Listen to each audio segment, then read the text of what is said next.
प्यारे बच्चों, आज का हमारा टॉपिक है objective according to Bloom's taxonomy. जो ब्लूम द्वारा टैक्सोनॉमी दी गई है उससे संबंधित आज हम डिस्कस करेंगे। तो डॉक्टर B.S. ब्लूम के अनुसार छात्रों के व्यवहारगत परिवर्तन को 3 पक्षों में बांटा गया है। तो जो डॉक्टर ब्लूम थे उन्होंने जो छात्र व्यवहार करते हैं उनका जो बिहेवियर है उसको 3 हिस्सों में बांटा है। वे 3 हिस्से हैं आपके। एक तो है ज्ञानात्मक प्राप्त उद्देश्य, और दूसरा है भावात्मक, और तीसरा है क्रियात्मक। ठीक है, तो पहले हम ज्ञानात्मक प्राप्त उद्देश्य को डिस्कस करेंगे। ज्ञानात्मक प्राप्त उद्देश्य का प्रतिपादन ब्लूम ने 1956 में किया था। इन उद्देश्यों का संबंध सूचनाओं, ज्ञान, सिद्धांतों तथा नियमों की जानकारी से होता है। विद्यालय में कक्षा शिक्षण को ज्ञानात्मक प्राप्त उद्देश्य की ही प्राप्ति होती है।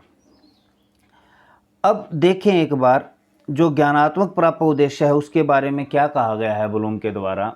जो हम स्कूल में एजुकेशन लेते हैं, जिस सिस्टम से, जिस स्ट्रक्चर से, जैसे पहले बच्चा कुछ घर से सीख के जाता है, फिर वो स्कूल में कुछ सीखता है, फिर कुछ उसका अपना विवेक काम करता है, फिर उस विवेक के द्वारा वो कुछ अपनी ट्रिक्स अपनाता है, अपनी चीज़ें सीखता है। तो इस तरह एक पूरा सिस्टम जनरेट होता है। तो उसको उसने कहा है कि ज्ञानात्मक उद्देश्य।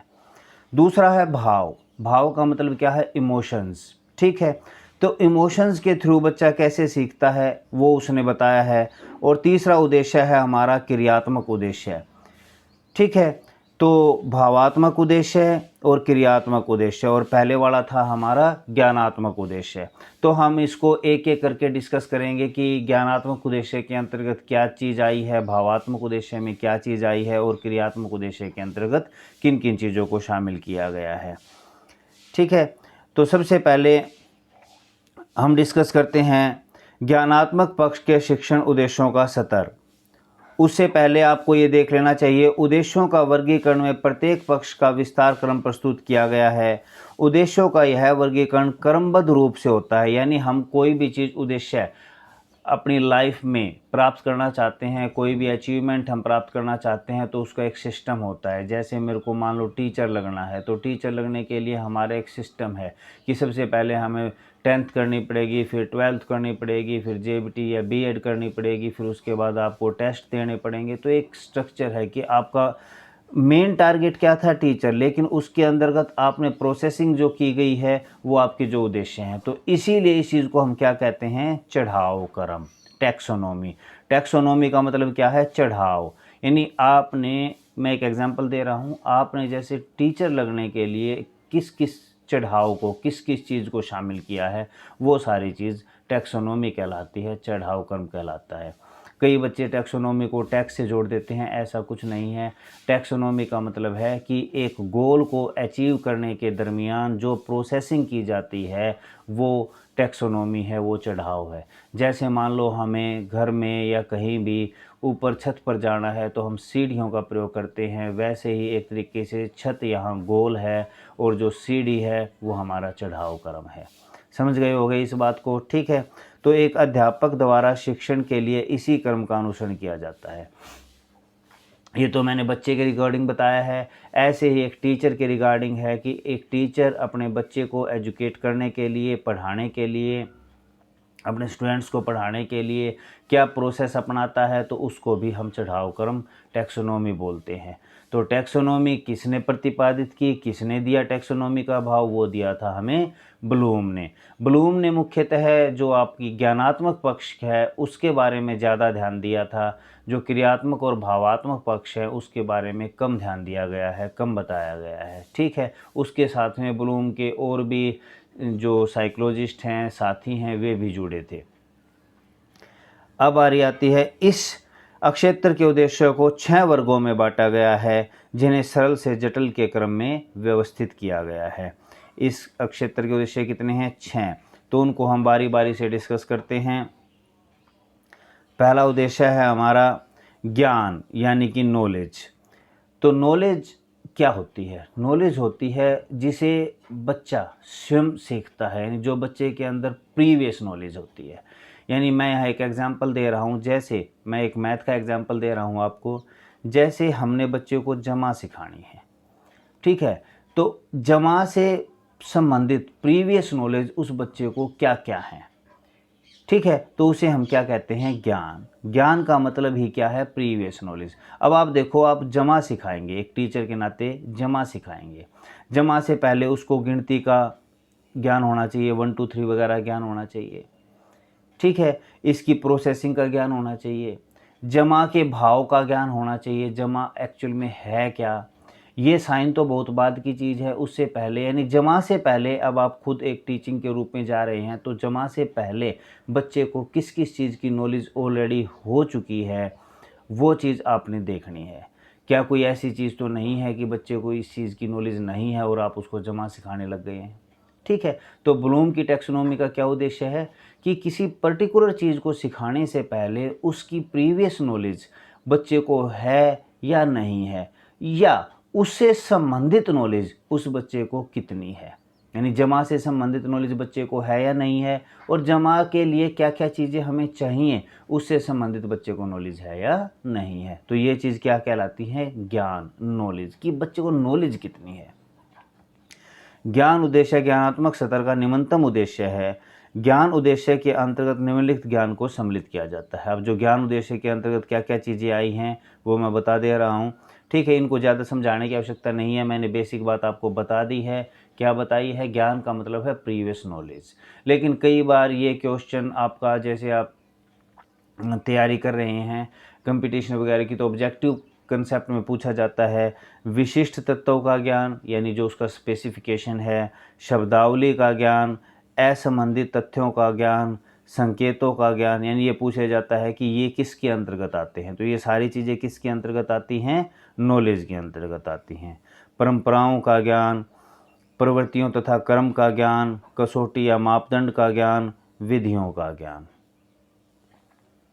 इसके बाद है श्रेणियों का वर्गीकरण, नियमों और सिद्धांतों का ज्ञान। तो ये सारी चीज़ें किसके अंतर्गत आती हैं, ज्ञान, नॉलेज, जो आपकी टैक्सोनॉमी का फर्स्ट स्टेप है ज्ञान, उसके अंतर्गत इन चीज़ों को शामिल किया जाता है। इसके बाद आता है अवबोध। अवबोध का मतलब होता है अंडरस्टैंडिंग, यानी कि बच्चे को ज्ञान के बाद क्या चीज़ करना है, यानी ये सेकंड स्टेप है। अवबोध जो है वो ज्ञान से उच्च स्तर का उद्देश्य है। अवबोध का अर्थ होता है नवीन ज्ञान, यानी वहाँ तो हमने पुराना ज्ञान है कि बच्चे को नॉलेज कितनी है। अब जैसे मैंने एग्जांपल दिया था, हमें बच्चे को जमा सिखाना है, तो जमा यहाँ किससे संबंधित हो जाएगा, नवीन ज्ञान से संबंधित, कि हमने उसको क्या नई नॉलेज देनी है, ठीक है, के प्रति समझ विकसित होना है। इसे अर्थ ग्रहण के रूप में भी परिभाषित किया जा सकता है। इसके अंतर्गत निम्न क्रिया को शामिल किया जाता है, ठीक है। तो यहाँ अवबोध का मतलब क्या है, अंडरस्टैंडिंग। अंडरस्टैंडिंग का मतलब है कुछ न्यू सीखना, कुछ नया सीखना। ज्ञान का मतलब क्या है, जो प्रीवियस नॉलेज है उसके बारे में जानना, ठीक है। तो डिफरेंस क्लियर करते जाएं। इसके अंतर्गत 3 चीज़ों को शामिल किया जाता है, अनुवाद, बहिर्वेशन और व्याख्या, ठीक है। इसके बाद हमारा अगला पॉइंट है, थर्ड पॉइंट, अनुप्रयोग, एप्लीकेशन। एप्लीकेशन का मतलब बच्चों क्या होता है, एप्लीकेशन के अंतर्गत आती है कि आपने जो चीज़ सीखी है क्या आप उसका यूज़ कर पा रहे हैं या नहीं कर पा रहे हैं। जैसे बच्चे को आपने जमा सिखा दी है, अब बच्चा उस चीज़ का यूज़ कर पा रहा है या नहीं कर पा रहा है। जैसे मार्केट में जा रहा है, उसमें मार्केट में जाकर उस जमा का कंसेप्ट यूज़ कर पा रहा है या नहीं कर पा रहा है। अपनी लाइफ में जमा का यूज़ कर पा रहा है या नहीं कर पा रहा। आपने सिखा तो दिया जमा, ठीक है, लेकिन क्या वो उस चीज़ को क्रियान्वित कर पा रहा है या नहीं कर पा रहा है। एप्लीकेशन का मतलब आता है ये, ठीक है। तो स्टेप वाइज चलते जाना है कि हमें पहले ज्ञान है, दूसरे नंबर पर अवबोध। यानी ज्ञान का मतलब प्रीवियस नॉलेज, अवबोध का मतलब नई नॉलेज, प्रयोग का मतलब उस नई नॉलेज का प्रयोग, ठीक है। ज्ञान और बोध उद्देश्य की प्राप्ति के बाद इस उद्देश्य की बारी आती है, नियम, अवधारणाओं, सिद्धांतों का परिस्थितियों के अनुसार प्रयोग कर पा रहा है या नहीं कर पा रहा है, ठीक है। तो इसके अंतर्गत क्या क्या चीज़ें आती हैं, सामान्यीकरण, निदान, समस्या समाधान का प्रयोग, यानी प्रॉब्लम में आपने उस चीज़ को यूज़ करना सीखा है, नहीं सीखा है, आता है, नहीं आता है, ये सारी चीज़ें एप्लीकेशन के अंतर्गत आती है। तो बच्चों हमारी जो शिक्षा का एक सिस्टम है, उस सिस्टम में हमें प्रोसेस के अनुसार चलना पड़ता है। ठीक है, जैसे आप सीख रहे हैं आज के दौरान एक सिस्टमैटिक ढंग से, पहले क्या सीखना चाहिए, फिर क्या सीखना चाहिए, फिर क्या सीखना चाहिए। मैं एक बिल्कुल छोटा सा एग्जांपल आपको दे रहा हूँ। बच्चे को गिनती आ गई, बच्चे को कटवा गिनती आ गई, तो ही आप उसे पहाड़े सिखाएंगे। या उल्टा प्रोसेस भी हो सकता है कि आप बच्चे को पहले पहाड़े सिखा दें और फिर उसको कहें कि बेटा आप गिनती सीखो। क्या है पॉसिबल? बिल्कुल नहीं है। ठीक है ना। तो इसी तरीके से मैं आपको बता रहा हूँ कि जो ब्लूम की टैक्सोनॉमी का जो मेन उद्देश्य था वही वे, अब आप सिंपल भाव में इस चीज़ को समझ जाएंगे। पेपर में आप अपने अकॉर्डिंग पूरा लिख कर आ सकते हैं। ठीक है, क्या उद्देश्य मैंने बताया? सबसे पहले प्रीवियस नॉलेज, उसके बाद न्यू नॉलेज, उसके बाद न्यू नॉलेज का यूज। ठीक है, इसको उसने नाम क्या क्या दिए हैं? नाम दिए हैं उसने सबसे पहले नॉलेज यानी कि ज्ञान, दूसरे नंबर पर अवबोध यानी कि अंडरस्टैंडिंग, तीसरे नंबर पर एप्लीकेशन यानी कि उस चीज़ का प्रयोग। ठीक है, इसके बाद हमारा फोर्थ पॉइंट आता है विश्लेषण। इसमें संपूर्ण विषय वस्तु को उसके विद्यमान भागों व अंगों में बांटकर उनके मध्य परस्पर संबंध स्थापित किए जाते हैं। अब किस चीज़ की बारी आ गई है? यानी जो चीज़ आपने सीखी है, जो 2, 4, 5 नई चीज़ें सीखी हैं, उनके मध्य हमने क्या करना है? संबंध स्थापित करने हैं। ठीक है, इसको मुख्यतः 3 भागों में बांटा जाता है। तत्वों का विश्लेषण, यानी जो हमने सीखा है, क्या नहीं सीखा है, उस चीज़ के बारे में विश्लेषण करना, एनालिसिस करना। संबंधों का विश्लेषण, व्यवस्थित सिद्धांतों के रूप में विश्लेषण। ठीक है, यह हमारा फोर्थ पॉइंट था। इसके बाद है फिफ्थ पॉइंट संश्लेषण। यह भिन्न भिन्न तत्वों को एकत्रित करके नए संपूर्ण रूप में दर्शाने की अक्षमता को संकेत करना। यानी जैसे कि आपने मान लो 5 चीज़ें सीख ली, उन 5 चीज़ों को इकट्ठा कहीं यूज करना, एक साथ उनको समायोजित करना, वो चीज़ क्या कहलाती है? संश्लेषण कहलाती है। ठीक है, इसके कितने स्तर हैं? इसके 3 स्तर हैं। संप्रेषण करना, नई योजना को प्रस्तावित करना, अमूर्त संबंधों को खोजना। इसके बाद आता है हमारा मूल्यांकन। इस उद्देश्य के अंतर्गत किसी घटना, वस्तु, तथ्य को अपनाकर, यानी जो हमने सीखा है, अब उसका एवल्यूएट करेंगे, उसको मूल्यांकन करेंगे, उसको जज करेंगे, उसको चेक करेंगे। ठीक है, उसकी देन व उसकी उपयोगिता के संबंध में निर्णय लिया जा सकता है। यह निर्णय मात्रात्मक और गुणात्मक दोनों हो सकता है कि हमने जो सीखा है वो सीखना हमारे लिए पर्याप्त रहा है, कितना सीखा है, कितना नहीं सीखा है। यानी एक तरीके से ये कह सकते हो कि यहाँ एक तरीके से हम उस चीज़ का एग्ज़ाम ले रहे हैं, मूल्यांकन कर रहे हैं, चेक कर रहे हैं। क्लियर है? तो मेन जो हमारा उद्देश्य था ब्लूम की टैक्सोनॉमी का वो यहीं तक था। ठीक है, लेकिन एग्ज़ाम में यदि आपने डिस्क्रिप्टिव एग्ज़ाम दे रहे हैं, ठीक है, तो डिस्क्रिप्टिव एग्ज़ाम में आपने क्या करना होता है? उसके अंतर्गत सारी चीज़ें, सारी तरह के भाव आपने लिख देने होते हैं। ठीक है, ऑब्जेक्टिव में इन्हीं चीज़ों को कैसे करते हैं? एक एक पॉइंट का तथ्य उठाते हैं हम यहाँ से। अब इसके बाद हमारा है भावात्मक पक्ष। तो थोड़ा थोड़ा सा मैं इसके बारे में भी आपको बता दे रहा हूँ। तो 3 पक्ष थे हमारे, ज्ञानात्मक, भावात्मक और क्रियात्मक। तीनों में ही ब्लूम का हाथ रहा है। लेकिन यदि आपसे कोई पूछता है कि ब्लूम्स की टैक्सोनॉमी ने को किस भाव से देखा जाता है, तो ब्लूम की टैक्सोनॉमी को ज्ञानात्मक पक्ष के रूप में देखा जाता है। और उस ज्ञानात्मक पक्ष के मुख्यतः 6 भागों में बांटा गया है। और उनके 6 भाग सिलसिलेवार ढंग से क्या हैं वो एक बार फिर बता दे रहा हूँ। सबसे पहले आता है ज्ञान, ज्ञान के बाद आता है आपका अवबोध, अवबोध के बाद आता है अनुप्रयोग, उसके बाद आता है विश्लेषण, उसके बाद संश्लेषण और लास्ट में आपका आता है मूल्यांकन।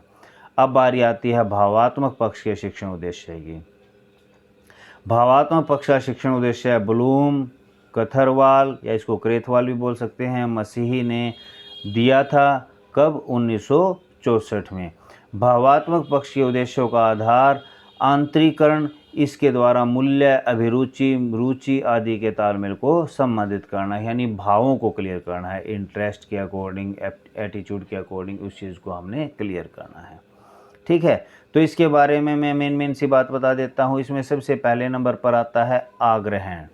यानी किसी वस्तु, तथ्य तथा घटना को ग्रहण करने की इच्छा के प्रति संवेदनशीलता, आग्रहण कि हम उसको कितना ग्रहण करना चाहते हैं, कितनी चाहते हैं हम उस चीज़ को सीखना।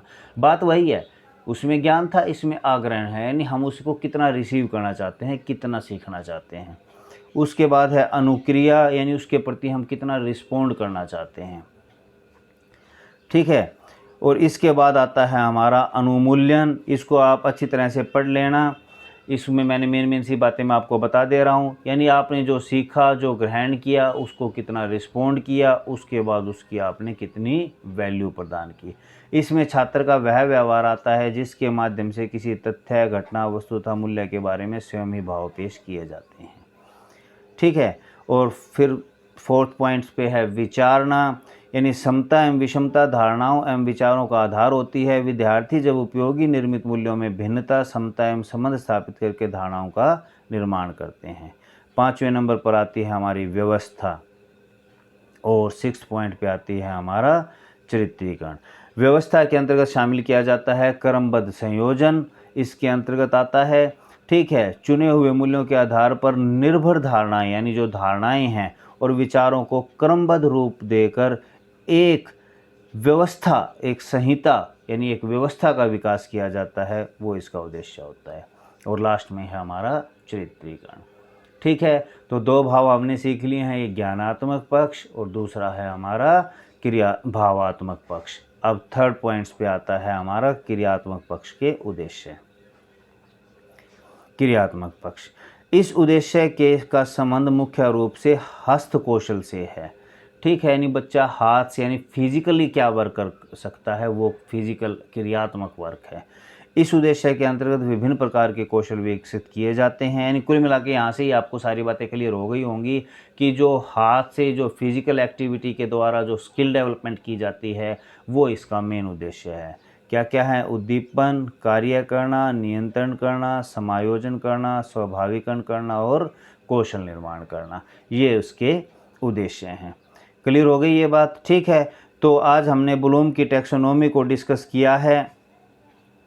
तो ब्लूम की टैक्सोनॉमी के हमने मुख्यतः ज्ञानात्मक पक्ष को डिस्कस किया है। ज्ञानात्मक पक्ष के साथ हमने भावात्मक पक्ष और क्रियात्मक पक्ष को डिस्कस किया है।